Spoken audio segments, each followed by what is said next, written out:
Hello and welcome.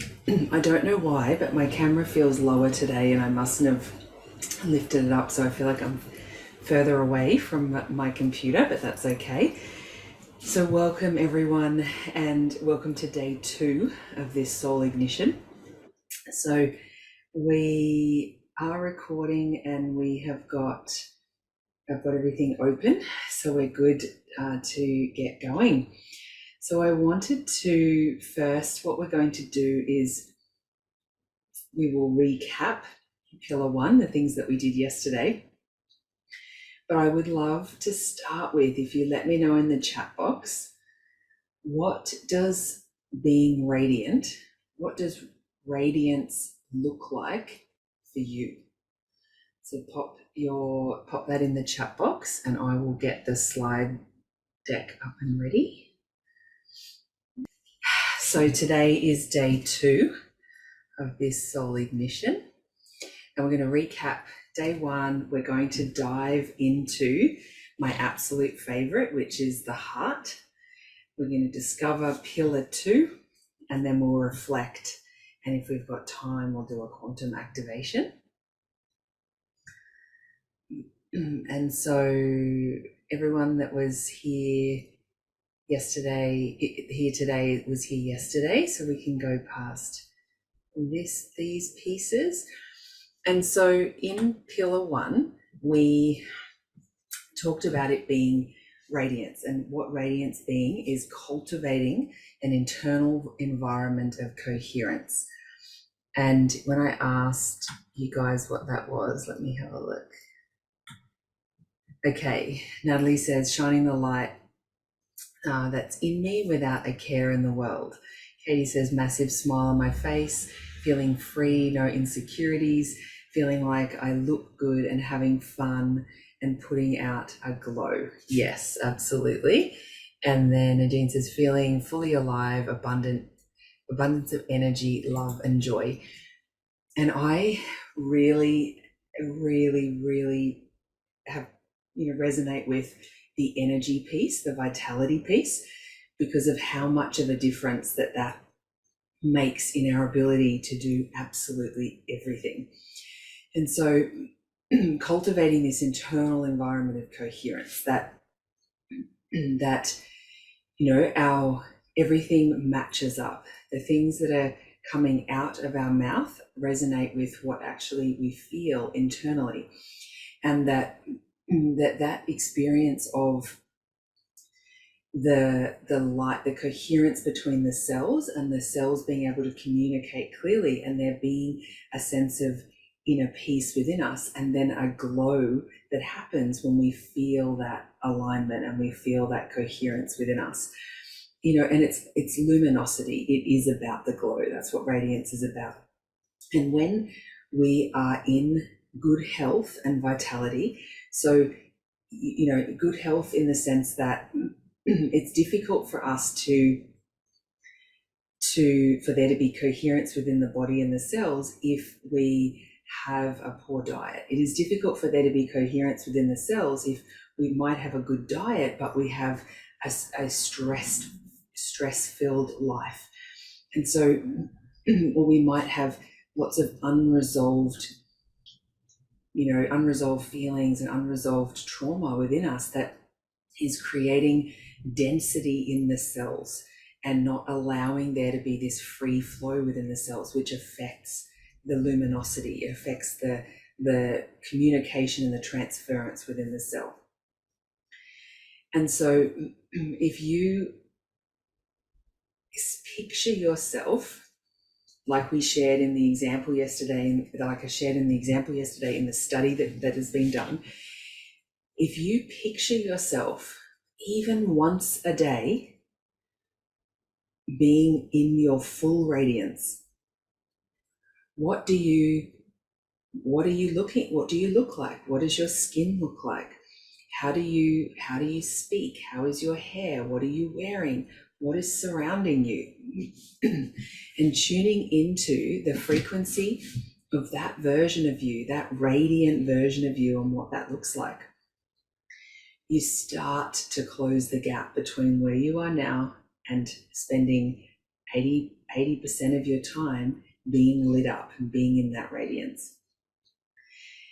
And so now the other piece that's fundamentally important for this, for soul ignition, but for radiance, is the heart. It all comes back to the heart center, to the physical heart and the emotional heart, the energetic heart. So it all happens within this space. We talk about heart coherence, and there's a theory called heart coherence, where if we tune into the heart and create coherence within the heart within the heart consciousness, we can actually lower blood pressure, manage anxiety and depression, and all of those pieces. So if we actually look at the heart and its significance in all that we do and all that we desire to create, it's really the core, the absolute core piece. So the heart is really so much more than we really understand if we ask. So I'm going to ask you what, and have a think about this and pop it in the chat box. What does the heart make available to us? So of course the obvious thing is love, but what else does the heart make available, the heart consciousness make available to us? That we are not machines, that we are humans that have this heart consciousness. So what does it make available for us? And the other piece is, if we consider, when we understand that when we want to make decisions about something, if we follow our head and we allow our head or our ego or our personality to make the decision, we make a completely different decision than we do if we make it from our heart consciousness. And so it's that center is really where our soul guidance comes from, and where we get access to all of what we want to create in our life and all of these experiences. So I'd love to hear in the chat box what you feel that the heart makes available to us. Oops.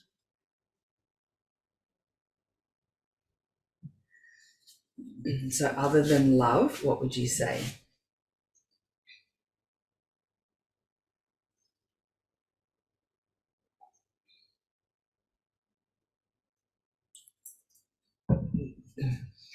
And so our heart frequency and our heart consciousness is where we have access to all of our feelings.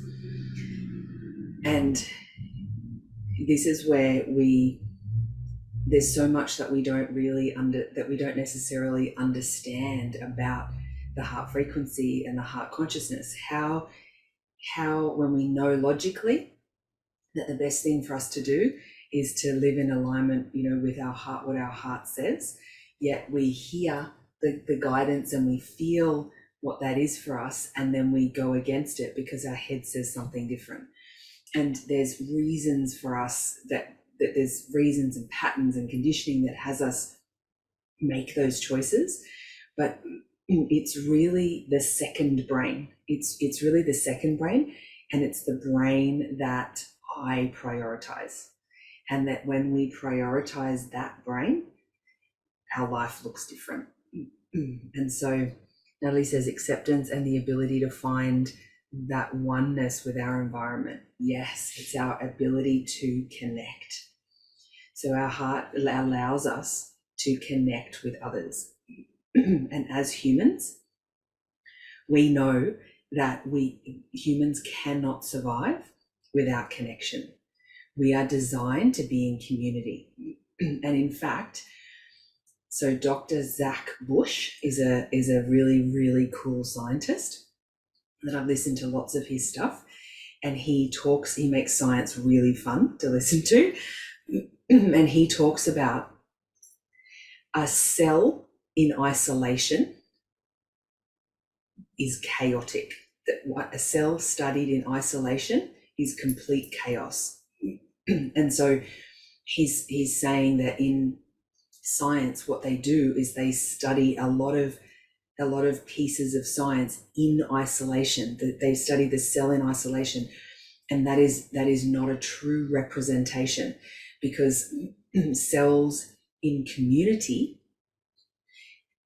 create coherence with each other, and so, or incoherence when something's not right in the environment. And so what that tells us, I'm just letting people in, so what that tells us is that that when we're left alone, when humans are alone, chaos happens. We get into mind loops, we make up all kinds of stories about things and about our life. And when we come into community, there can be a natural co-regulation that can happen. And so who we spend time with and the community that we choose is vitally important, because they affect the functioning of the cell, which is you. And so if we look at we take a journey through, now we're going to take a journey through heart consciousness, and what happens in our heart, in our energetic heart, when these, I've listed off, I think there's like 9 or 10 states of mind that we go, that humans have this experience of, and then everything that all the feelings, we're just naming all of the feelings that can be present in someone's, in someone's body and in someone's heart and mind at any given time. And then I'll share how that relates. So we're going to, what does the heart make possible for us? I've already asked that question. It makes us, it allows us, and it gives us access to all of our feelings. So when we experience uncertainty, when we experience comparing ourselves in the world, when we experience things, unplanned things happening, things that we haven't planned out, that we haven't made concessions for, things that are beyond us, like we go, wow, I don't even know how this happened or how this is possible, where things aren't as they seem, and when we're hurting. So these are all the feelings, like stress and overwhelm, but the other side, like excitement and vulnerability. So for me, I have supported myself to shift that, instead of, as I'm going into something that's uncertain and feels unfamiliar, like I used to get really intense social anxiety when I was walking into a room where I wasn't familiar with everybody in the room. And I did have the experience of anxiety and worry and all of those experiences. But when we can sit in our heart consciousness and choose and decide what we want to become available there, is that for me, that's like an adventure. It's exciting for me of this is how I framed it now, of who I might meet and the new connections that I might have. And so if we look at, the heart and all of that's available, that it can be one way or the other, many of these different feelings can be present from these experiences that we have. And, when we're hurt, anguish and hopelessness and despair and grief and sadness and things not being as they seem, and it creates this cognitive dissonance, which challenges the coherence within our body and challenges our ability to be in radiance.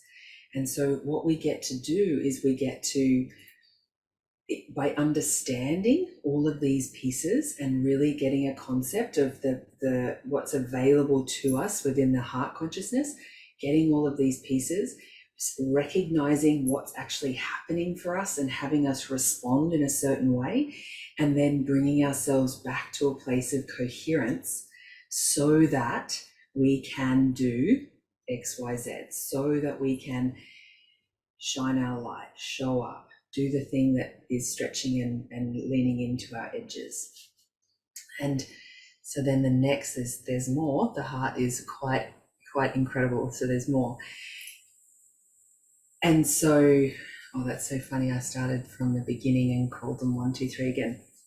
So when we're with others, if we're alone, we have different experiences within our heart consciousness than we do when we're with others, or when we express and communicate with others about what is going on within us.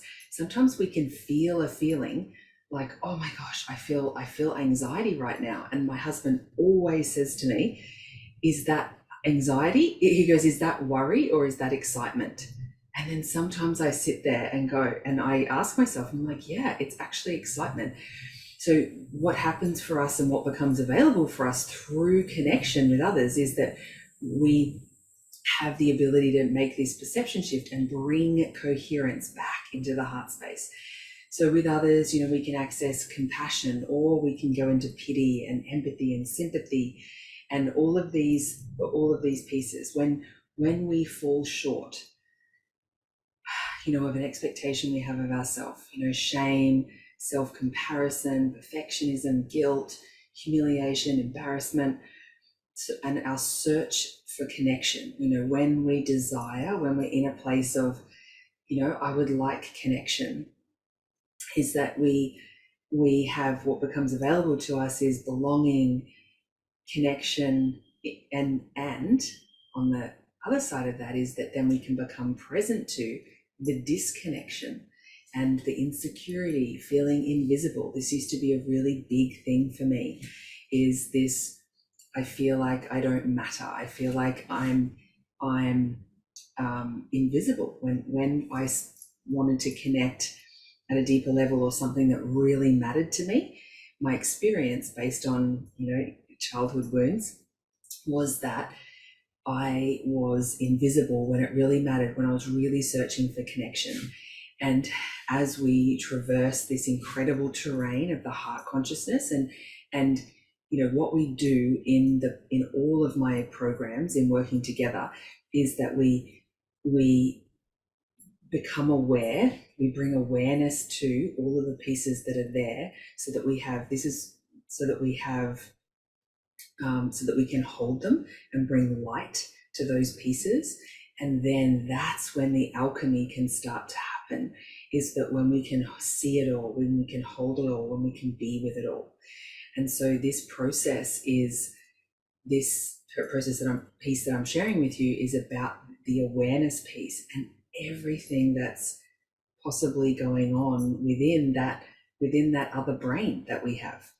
And so it's just as complex as as this brain is.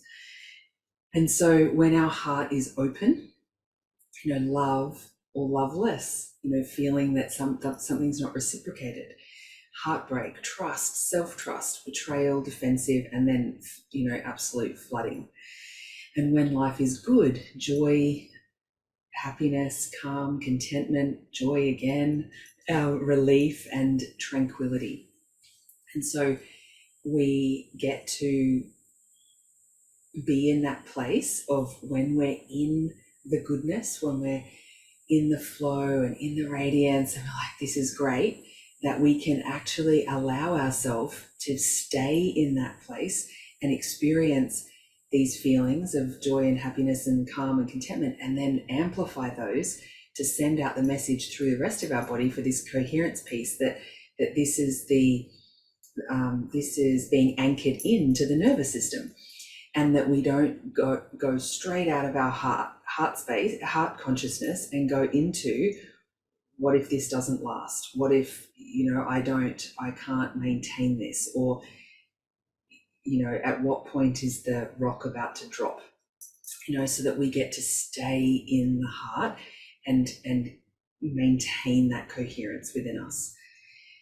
And then when we feel wronged, so the very valid feelings of anger, contempt, disgust, dehumanization, hate, and self-righteousness, that those feelings are part of the human experience. And so often, most people I've worked with, and I've worked with hundreds of students now, that the number one thing that they were not given permission for as a young person was to feel these unfavorable feelings of anger and disgust and rage and that type of thing. We haven't been taught, we haven't been allowed, we haven't learned the skills of traversing that for ourselves and allowing ourselves to hold space in that feeling, let them be there, let them be acknowledged, and give ourselves permission to be in it so that we can let it go and move on. One of the exercises that I've found, which I found most beneficial for me, was in my early 20s. I was seeing a healer at the time, and I've shared this story, so some of you know this story.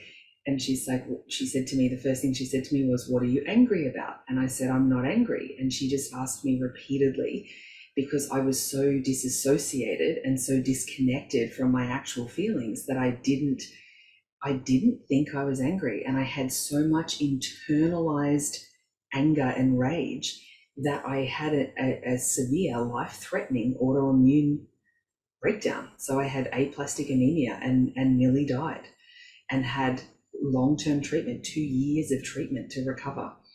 And so that internalized anger and that internalized unprocessed rage was eating me alive and creating a situation that was untenable, unsustainable. And it's like the body goes kaput if that continues. And so and it was so fascinating, because it all happened at a very similar time, where she was saying this, and then this happened, and then the growth and the healing that took place after that, because my time on earth wasn't done at that early age of in my mid-20s, that I knew at that point something drastic had to change. And so there began this validation process within myself to validate all of these feelings. Now, it went against everything that I knew, everything that I'd been taught. And so it just felt so wrong. But on the other side, but I trusted the process. I trusted what I was being guided to do. And then on the other side of that, the freedom and the connection and the healing that becomes available when we are willing to walk through the fire and mud and horrible, experiences to break through this stuff. And at that time in my life, I didn't even know what I was missing. I didn't even know what I was missing out on. But now that we have the maturity, now that we're on the, where everyone, I'm pretty sure, because I've got most people's birth date when they booked in their calls with me, is most of us are on the other side of 30 and 40 and 50, that we have the maturity to know that we miss out on so much when we hold all this stuff within us. So let me just think about what the next slide is, so I know where we're going. So I think here is where then we're talking, that I'm leading you into pillar 2. And so the heart is the bridge between pillar 1 and pillar 2. Oh, and first, before we do that, is this connection piece. So we've touched on the connection. So meaningful connection is what we're looking for. So we know that as children and as sometimes dysfunctional adults, that we do funny things or crazy things for connection. And like little kids, we know that, sometimes they misbehave or they do things that we don't want them to do for the connection. So we can still do things like that as an adult, is that we create connection through drama and gossip and stories and pain, and we can create connection in dysfunctional ways. But what we're talking about here is that when we do all the things that we've talked about in day one and the beginning of day two, is that we create this healthy internal environment, and that we're cultivating this coherence within ourselves, so that we can be in this place of radiance, and we navigate our heart consciousness, that we're making our decisions from the heart, and that we're allowing ourselves, the human part of ourselves, to have this human experience, to feel all the feels and hold it all. And what we truly desire, what we're doing all of this for, is meaningful connection. And so everything that we do as humans is that we want a sense of belonging, that we want meaningful connection. And what becomes available to us when we get out of our own way, like address the dysfunctional behaviors that we have, like, for example, one of the things that I used to do in my marriage was, if I went to my husband with something and then he gave me an answer that I didn't like, instead of continuing with the connection, to continue with the communication, to work through the thing, I would immediately freeze. I'd go into the nervous system defense mechanism of freeze, but I would then stonewall. And that was a protective strategy that I had developed as a child. And that as soon as I had a situation in my adult life, so I'm this adult with children and, looking like an adult, and then acting as an adapted child, acting like a 5-year-old when I hear an answer that I don't like. And then I would create this, I had this strategy in place which caused disconnection. Now, all I wanted and needed in that situation was connection. But I had weird ways of communicating that and sabotaging myself with that. And so the learning here and the skill that we can develop is that everything gets to be resolved with connection, even if somebody is doing something that you don't like and that you want to end a relationship or stop something. It happens through connection that you end that thing.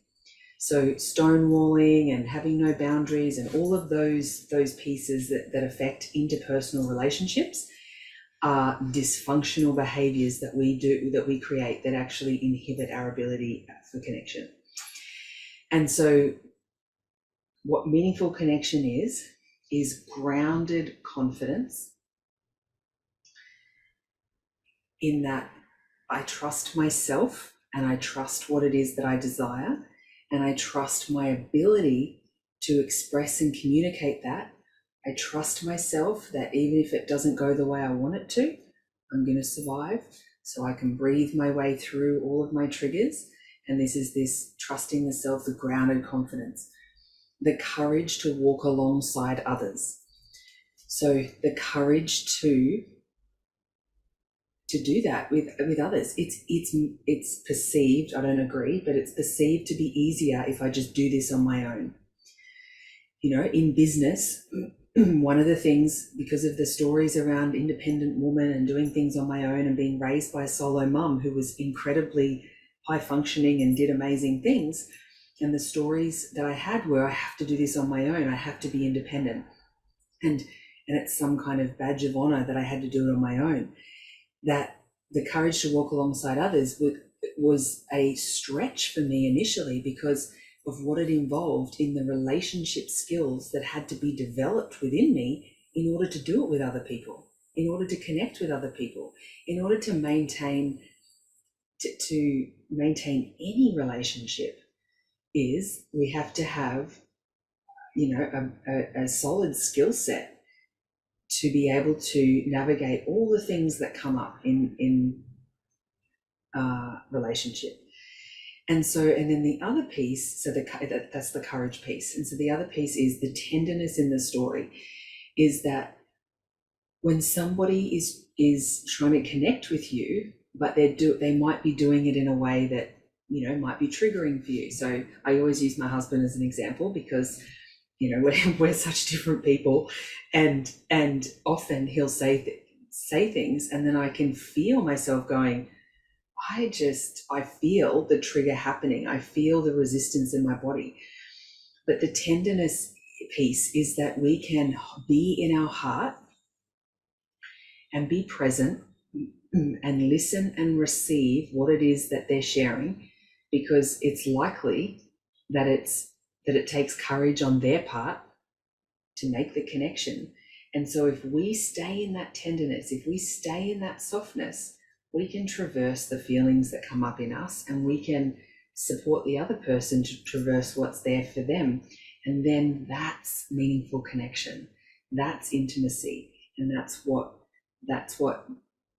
supports us in cultivating this beautiful radiance within us. And so the next piece now is pillar 2. So pillar 2 is, it's in the middle. Pillar 2 is magnetism. So I would love to hear in the chat box, what does magnetism look like to you? What is it? Can you tell me what you think it is, what it means to you? If you think of somebody who's magnetic, what are they like? You can say it in one word or a couple of words.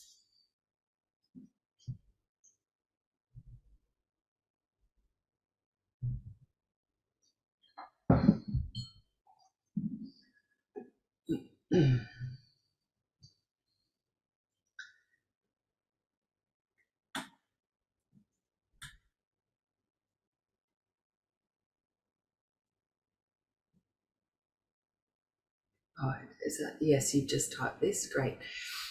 So alive, vivacious, energetic, yes.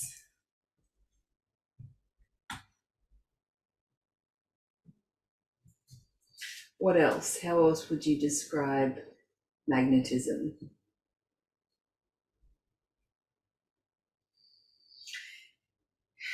Magnetism is vibrationally calling to others our desires and what is meant for me. Yes, Renee. And then Nadine says attraction, pull toward that energy. Yes. So the actual definition of magnetism. So magnetism is a physical phenomenon. Natalie says all of the above. A physical phenomenon by the motion of electric charge, which results in attractive or repulsive forces between two objects. And so that's the definition. And then if we look at it in people and in business and what it looks like in our life, it's all of those things. You know, enchantment, the person is enchanting or captivating and full of spirit. So with magnetism, it's like you can just feel the person. It's full of spirit means full of the soul essence rather than the ego. And so being all of your authentic self. And the law of magnetism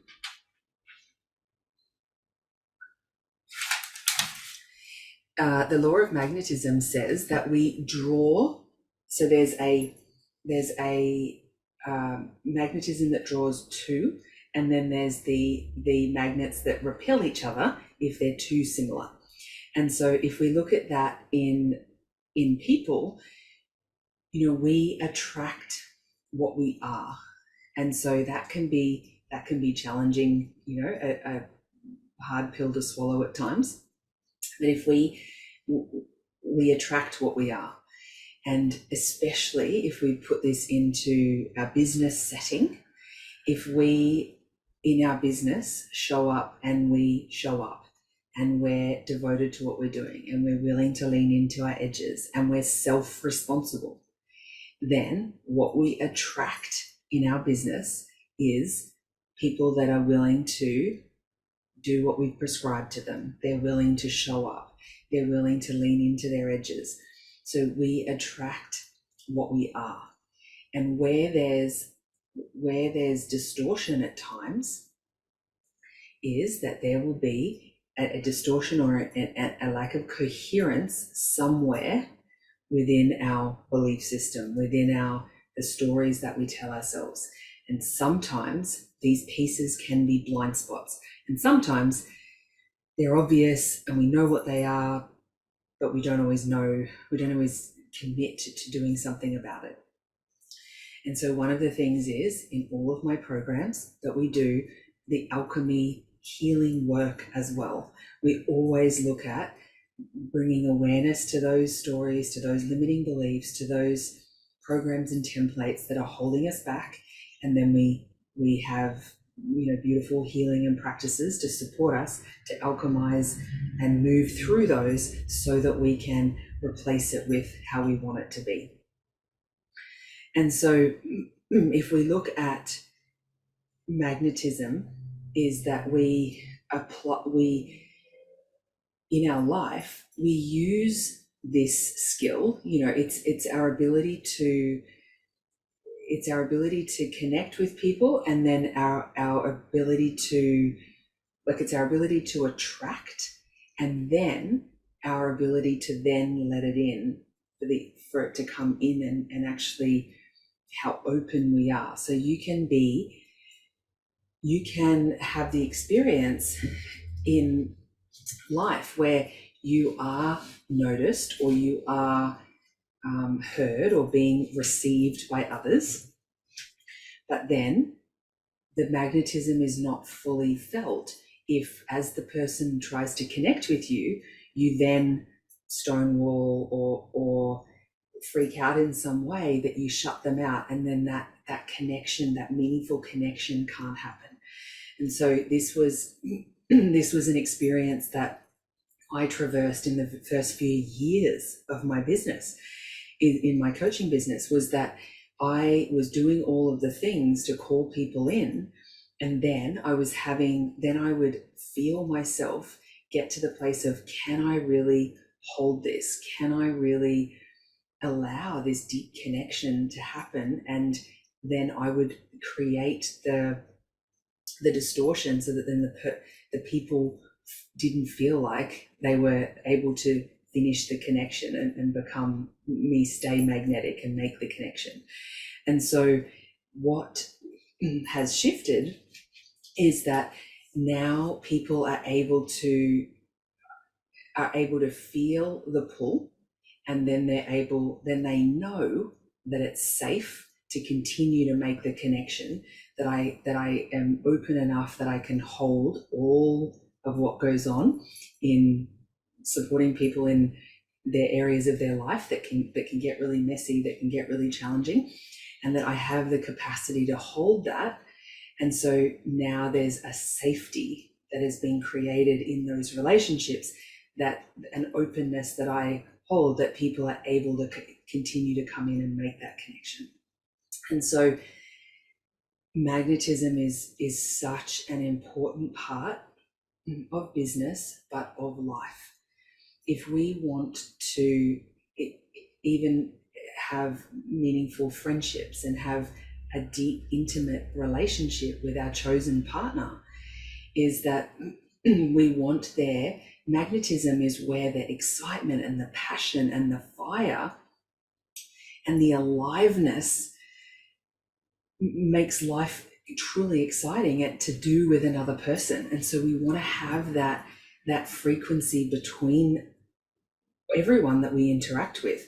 So by cultivating that within ourselves, it allows and makes available to us more business, more customers that come to us, more beautiful, deep, and meaningful friendships and joyful relationships, and more fun and intimacy within our intimate relationship. And so I've mentioned safety. So I'd love to ask you, if we've talked about all of these pieces with radiance and with magnetism and with the heart, and all of these aspects depend on how willing we are to be present in our body. So it requires us to be deeply present and landed in our body.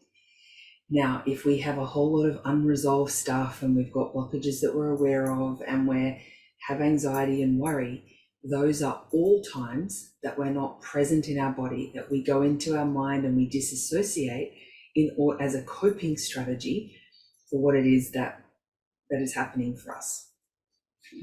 So my question for you, so share with me in the chat box, from 0 to 100, how safe do you feel to be present and landed in your body?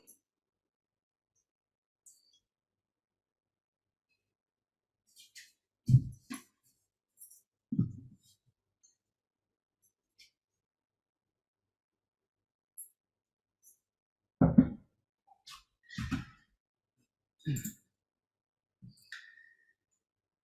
90 and 80 and 80. Always an edge of caution. I missed the question. The question is, what percentage, 0 to 100, what percentage would you say of how safe you feel to be deeply present and landed in your body? How safe do you feel in your body? 0 being not at all safe, 100% fully safe.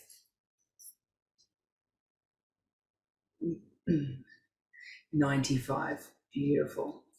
Now, next question is, how have you been speaking to your body?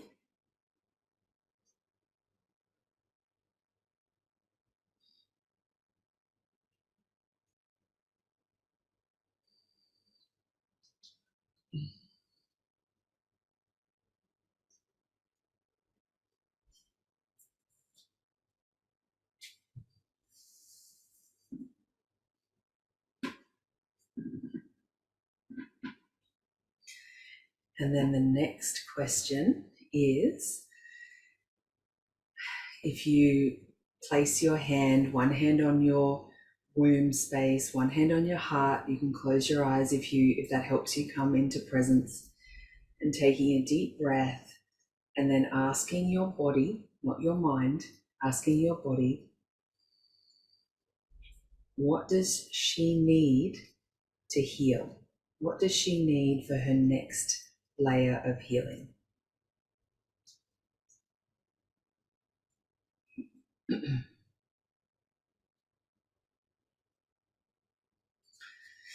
And so the question that was back at how have you been speaking to your body lately? Very differently than usual, calling her Queenie since we had to name her. I love that. I laugh in a loving way that I have this friend who would call me mate, and I said to her one day, I just really don't like being called mate. And she said, what do you like being called? And I said, and I listed off some things, and one of them was Queen. And so she always refers to me as Queen, because I don't mind babe, lovely, all of these different things, but I just didn't like mate. And then and it's such an interesting feeling in the body when you get called Queen. So I love that that's the name that you have for yourself, Katie, in a way that always leaves me feeling like I need to do better. Yes. Historically with criticism, but I try to speak to my body with love and compassion nowadays. Beautiful. Real self-love and commitment. Okay, so this is the answer to the question, what does your body need to heal? What does she need for the next layer of your healing? Real self-love and commitment. And Renee says, my body needs movement. And when I do this exercise, so often the thing that I need is movement. I'm so focused on what I'm doing and, feeling fulfilled in my experience of serving people. And then I sometimes sit there and go, what do you need right now? And I can be hungry, but the message I'll always get is movement. And so I've now got a rebounder little trampoline that if I can't do any significant exercise, just jumping on the trampoline actually moves the lymphatic fluid in the body and just creates exactly what I need, to move things through. So movement is such an act of self-love. And then Katie says, connection with my husband. Yes.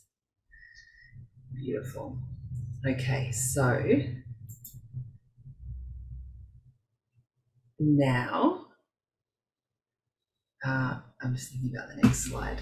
So now, and Nadine says, I have been speaking in an impatient way. It desires more compassion and willingness to be in a journey of self-discovery. Yes. Oh, a rebounder, Renee. I was like, really, do I need another thing like this? But I use it every day. I love it, love it, love it. I've had it for maybe 5 months. And I had to laugh yesterday between calls. I went outside and was jumping on my rebounder, and the male, like a lady on the little motorbike, came, and she just stopped and she was just looking at me, bouncing on it, and she didn't know what to do. She's holding the mail in her hand. And I was like, you can just pop it in the letterbox. And she kind of giggled and off she went. But it feels so nourishing. Okay, so now the journal exercise is, now that we have this awareness, let me just close this.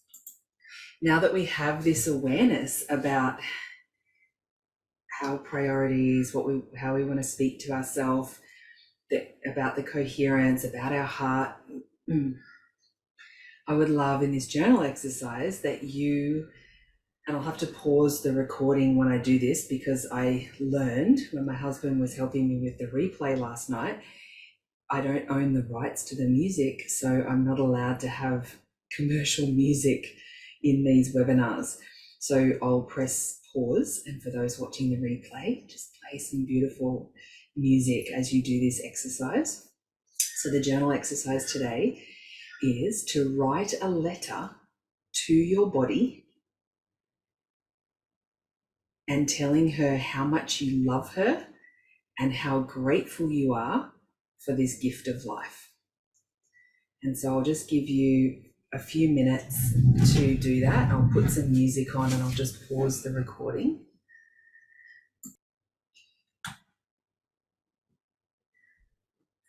Okay, we're back.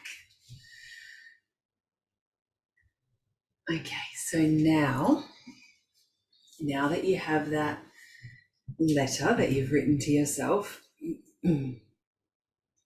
so I've already asked these journal questions: how you feel about your body, how you speak to your body, what does your body want you to do, and let her know how much you appreciate her.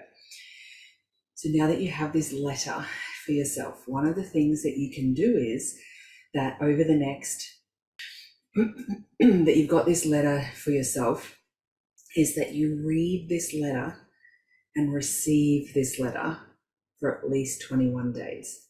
You can just pop it next to your bed and you can read this letter to yourself. Now, we know that gratitude actually changes the brain. Gratitude remaps. They've done brain scans, and it completely changes our heart coherence, but it actually changes the brain and how we see things. So if we're having this gratitude for our body, you can imagine what is going to become available for you, what's going to shift. And so if we tie everything in that we've talked about today, is that our physical body, we're a soul having a human experience, and that the human part of us desires to be able to have all of these experiences.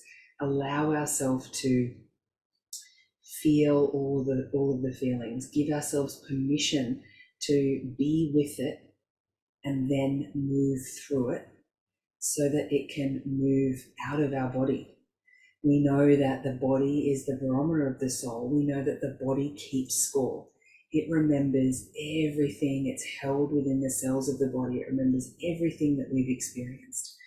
And so it's through the body that everything you desire becomes available.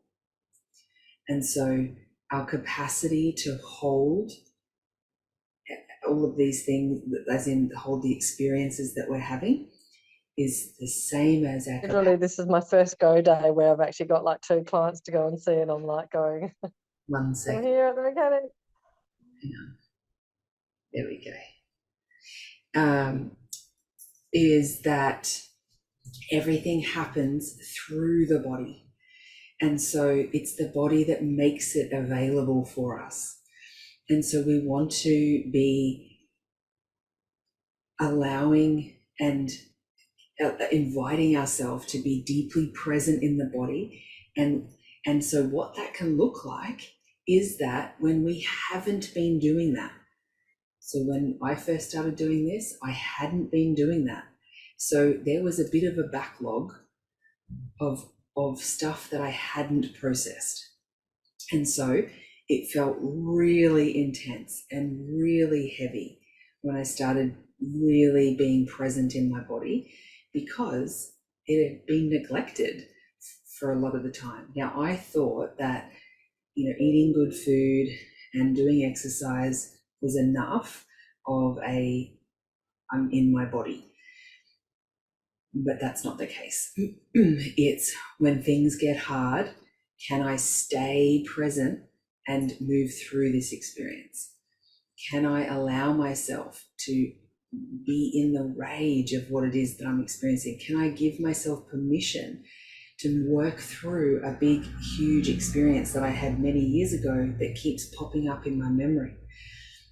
And giving ourselves permission, because our capacity to hold all of these pieces affects our ability to receive everything that we want to experience: the money, the clients, the peace, the joy, the bliss, the pleasure.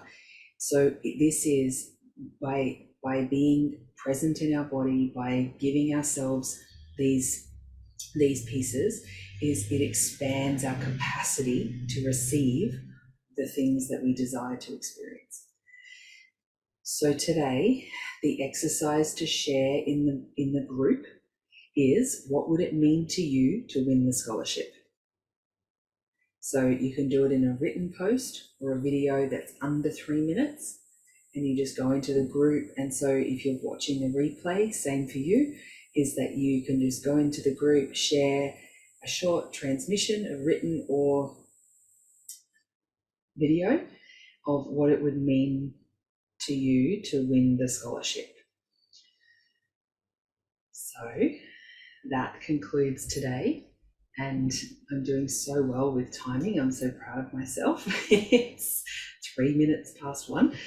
So thank you again for your presence and for your engagement and for your open and whole hearts, for the way that you've showed up today.